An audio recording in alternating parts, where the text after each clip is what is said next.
आज भी मैं दावत देता हूं, आज भी।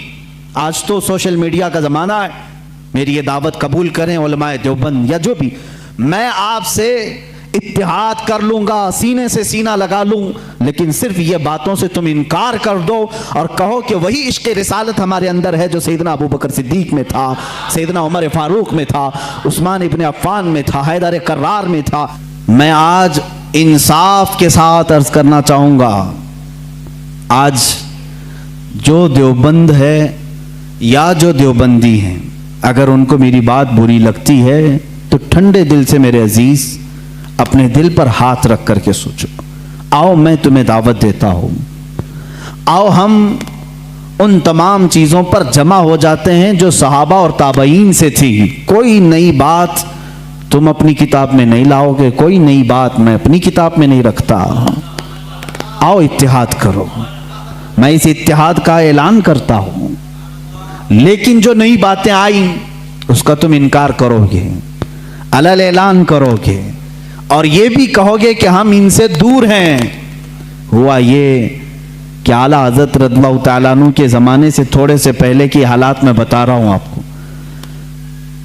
दारुल उलूम देवबंद के बाद 4 उलमा मैं साफ साफ आज अर्ज करता हूँ जिनकी किताबों से पूरी उम्मत में तनाज़ा फैल गया, इख्तिलाफ फैला। लोग हमको इख्तिलाफ का फतवा देते हैं, अगर ना ये किताबें आती ना ये कोई फतवे आते।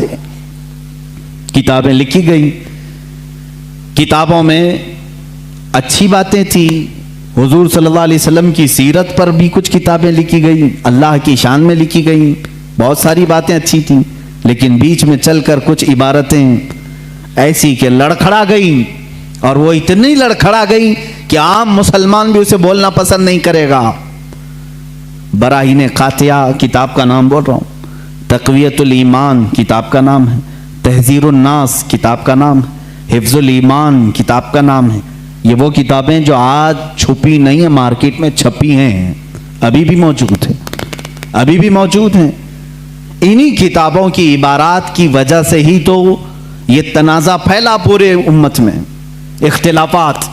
अहले सुन्नत व जमात मुत्तहिदा मुत्तफ़क़ा एक ही जमात थी बर्रे सगीर में। इन किताबों के आने के बाद हुआ क्या, एक किताब में लिखा गया अल्लाह झूठ बोल सकता है, नई बात थी। इस बात पर आज तक उम्मत ने कभी किसी भी शेख, किसी भी बुजुर्ग सलफ़ सालिहीन से मुझे इबारत ला करके दिखाओ, इससे पहले कोई बात हुई थी। फिर एक किताब में अकीदा तौहीद को बयान करते हुए मौलवी इस्माइल देहलवी साहब ने यह तक लिख दिया, हुजूर सल्लल्लाहु तआला अलैहि वसल्लम का ख्याल नमाज में आना गधे और बैल के ख्याल से बदतर है। ये नई बात थी कि नहीं थी? और जा करके क्रॉस वेरिफिकेशन कर लेना, अगर मैं झूठ बोलूं तो मेरा जुब्बा पकड़ लेना और जो सजा दे सकते हो दो। मैं ये लफ्ज़ी नहीं कर रहा हूं और ना फकाई कर रहा हूं, ये जुमले आज किताब में मौजूद हैं। तक़वियतुल ईमान में हिफ्ज़ुल ईमान किताब आई, उसमें मौलवी अशरफ अली साहब ने हुजूर सल्लल्लाहु तआला अलैहि वसल्लम के इल्म गैब पर बहस करते करते ये कह दिया, हुजूर के इल्म गैब की क्या तखसीस, क्या तखसीस यानी उनकी क्या खुसूसियत है। उतना इल्म गैब तो ज़ैद को, पागलों को, बच्चों को, बल्कि जानवरों को भी हासिल है। शैतान का इल्म गैब तो कुरान से साबित है, उन्होंने कहा शैतान का इल्म गैब कुरान से साबित है, हुजूर सल्लल्लाहु अलैहि वसल्लम के इल्म गैब की क्या खुसूसियत है, यानी बराबर हो गए। शैतान को जितना इल्म है उतना ही मोहम्मद सल्लल्लाहु अलैहि वसल्लम को है। मेरे अजीजों, क्या ये बातें दिल पर नहीं लगती मुसलमानों के? ये इबारतें आई, किताबों में लिखी गई, और बड़ा फितना यहां से भी हुआ मौलवी कासिम नानोतवी साहब की किताब से कि उन्होंने ये भी लिखा कि बिलफर्ज बाद ज़माने नबी के अगर कोई दूसरा नबी पैदा हो गया तो हुजूर के खातमुन नबीन होने में कोई फ़र्क नहीं आएगा, यानी कोई दूसरा नबी पैदा हो सकता है अगर हो गया, अगर हो गया। अगर मगर की बात ही छोड़ो, जब हुजूर ने 1400 साल पहले कह दिया, फरमा दिया कि मेरे बाद कोई नबी नहीं हो सकता तो नहीं होगा। आप किताब में ये नई बात लिखने की क्यों जरूरत पेश की? आपको क्यों जरूरत पेश आई कि अगर अब के ज़माने में भी कोई नबी आएगा तो हुजूर के खातमुन नबीयीन होने में कोई फ़र्क नहीं आएगा। तो आपकी इस बात से पता नहीं कितने मोहल्लों में कहाँ कहाँ कोई नबी होने का ऐलान कर देगा। अजीज़ान गिरामी वक़ार, ये किताबें पूरा का पूरा हिंदुस्तान एक खलबली मचा चुकी थी, कोहराम बपा था, तनाज़ात में घिर गए। कादियानी अपने नबी होने का ऐलान कर रहा है, इधर एक नेचरी फ़िरका है अलीगढ़ से जो कुरान के मौजज़ात का इनकार, हिस्सियात को सिर्फ मानने वाला, नेचर को सिर्फ मानने वाला और मुग़ीबात को नहीं तस्लीम करने वाला, और एक तरफ अज़मत रसालत सल्लल्लाहु तआला अलैहि वसल्लम पर, रसूल करीम सल्लल्लाहु तआला अलैहि वसल्लम के मुतालिक ये सारे जुमले आ रहे हैं। चलो 100 साल का अरसा गुजर गया, आज भी मैं दावत देता हूं, आज भी, आज तो सोशल मीडिया का ज़माना है, मेरी ये दावत कबूल करें उलमाए देवबंद या जो भी, मैं आपसे इत्तिहाद कर लूंगा, सीने से सीना लगा लूं, लेकिन सिर्फ ये बातों से तुम इनकार कर दो और कहो कि वही इश्क़ रिसालत हमारे अंदर है जो सैयदना अबू बकर सिद्दीक में था, सैयदना उमर फारूक में था, उस्मान इब्न अफ़्फ़ान में था, हैदर कर्रार में था, रिज़वानुल्लाहि ताला अलैहिम अजमाइन। जो मशाइख़ अहले सुन्नत ने हमें मोहब्बत रसूल और ताज़ीम रसूल सिखाया है उसी पर हमारा इत्तेफाक है। आओ, मैं सीने से सीना लगाने को तैयार हूँ। हम कौन सा इख्तिलाफ चाहते हैं आपसे, हम कौन सा इख्तिलाफ चाहते हैं? हमारा ये एक बात याद रख लें, अगर मैं आज नाम लेकर के किसी को कह रहा हूं तो सिर्फ इसलिए कि हमारा दीन ही ये कहता है, जो उनसे ना आशना हो उससे हमारा कोई ताल्लुक भी नहीं। हमारे रिश्ते नाते अगर हैं तो सिर्फ अज़मत रिसालत से जुड़े हुए हैं, जो नबी का है वो हमारा है। इसीलिए सरकार मुर्शिदी पीरो मुर्शिद ताजु शरिया रहमतुल्लाहि ताला अलैह ने फरमाया है, नबी से हो जो बेगाना उसे दिल से जुदा कर दे, नबी से हो जो बेगाना उसे दिल से जुदा कर दे, पिदर मादर बिरादर जानो माल उन पर फिदा कर दे। इसी वक्त ईमान को पहुंचोगे, उसी वक्त ईमान को पहुंचोगे।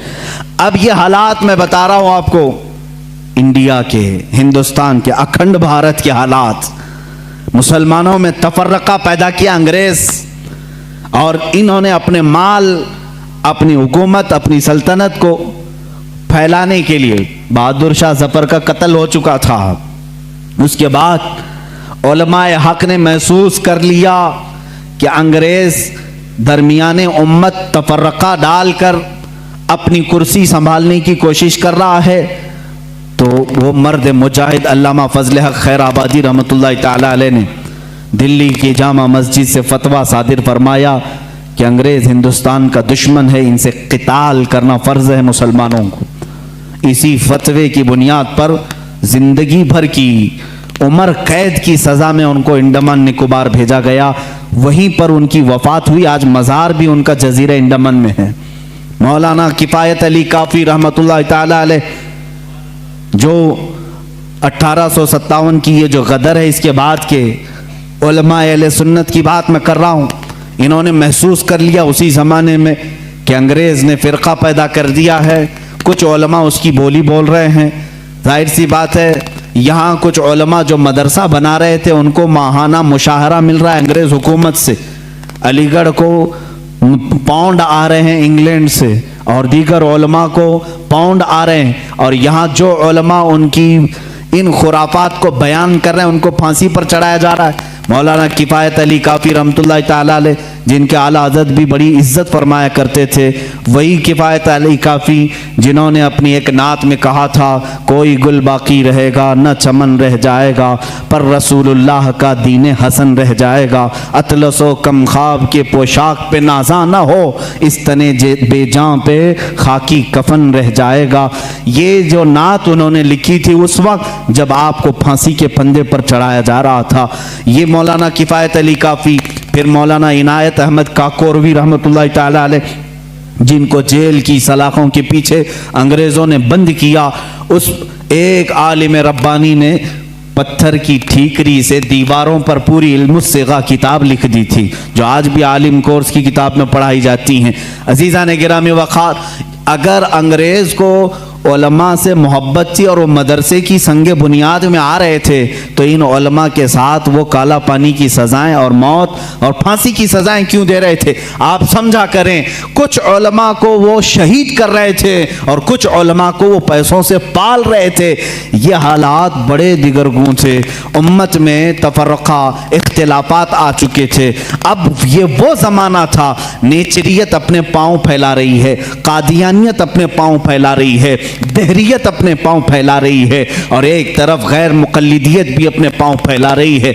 हिंदुस्तान की सरजमीन जो अहले सुन्नत व जमात का कहवारा थी, औलिया का मरकज़ थी, ये ख्वाजा हिंद का हिंदुस्तान था, ये महबूब इलाही की विरासत की ज़मीन थी। यहाँ साबिर कलियरी के मुजाहिदात थे, यहाँ बाबा फरीद के नगमे थे, यहाँ पर औलिया कामिलीन का गुलशन था, ये तमाम सूफिया कामिलीन के परवरदा मुरीदीन का एक अजीम गुलिस्तां था। इस गुलिस्तां को कई अंग्रेज़ों ने अपने पाँव से कुचलना शुरू किया, इसमें खिज़ा आने लग गया।